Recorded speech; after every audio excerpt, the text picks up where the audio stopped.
Mula po sa parada hanggang sa gabi ng parangal, walang pagod ang stars ng Manila's Finest sa pagbisita sa mga sinehan. At mamaya, may special screening pa ang MMFF Third Best Picture. At live mula po sa Quezon City, nasa frontline ng balitang yan, si MJ Marfori. MJ, kamusta kayo dyan?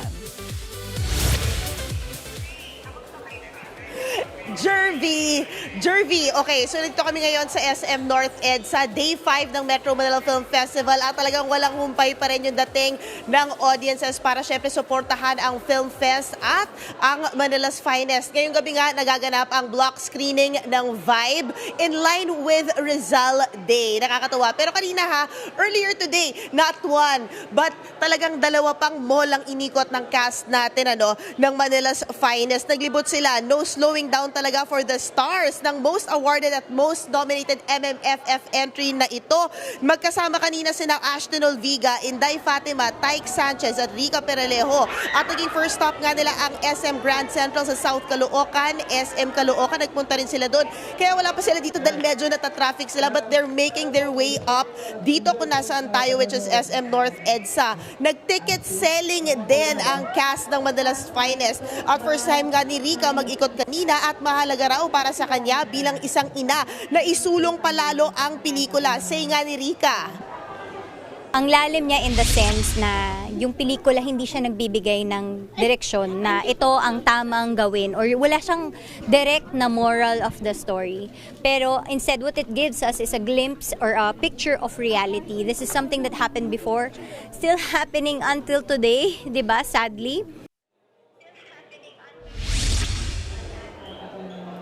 Ito na nga mga kapatid, dahil nga sa Manila's Finest, mas na-inspire pa si Rica, buksan ang kanyang damdamin para sa iba pang mga showbiz projects. O, diba? So, abangan pa natin siya. Pero ito pa, isang aabangan natin, ang cast at ka-vibe jock natin na si Paulo Angeles, na kasama nga natin ngayon. Pumasok na kasi si Elijah Canlas din kanina, pero full force sila para talaga sa mensahe ng pelikula ng Manila's Finest. Ano na lang, invite mo na sila.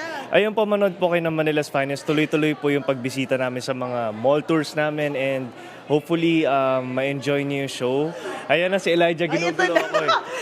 Guess what, guys? Kung di pa kayo nanonood ng Manila's Finest, meron din po si Elijah. Roll dito! Naman! Hello po, hello mga kapatid. Merry Christmas, Happy Holidays po sa inyong lahat. Yeah, please invite everyone to watch Manila's Finest. Yeah, inimbitahan po namin kayo manood ng Manila's Finest, directed by Raymond Red, produced of course by MQuest Ventures, starring this guy, starring Piolo Pascual, And this starring guy. a lot of amazing actors in it. I'm excited to watch it. Ngayon ko pa lang siya pinapanood. Kaya sana panoorin nyo na. I mean, Hakot Awards naman sila nung nakaraang gabi. Yes, Diba? and syempre supportahan niyo po lahat ng pelikula. Pero uunahin niyo ang Manila's Finest, okay? Tama. Yes! Guys, hanggang January 14 po ang MMFF. At yan muna ang latest sa showbiz. Back to you, Jervy. Mga kapatid, habol na sa mga sinihan at manood ng Manila's Finest. Maraming salamat, MJ Marfort. Mga kapatid, Jervy Wrightson po. Eto na nga.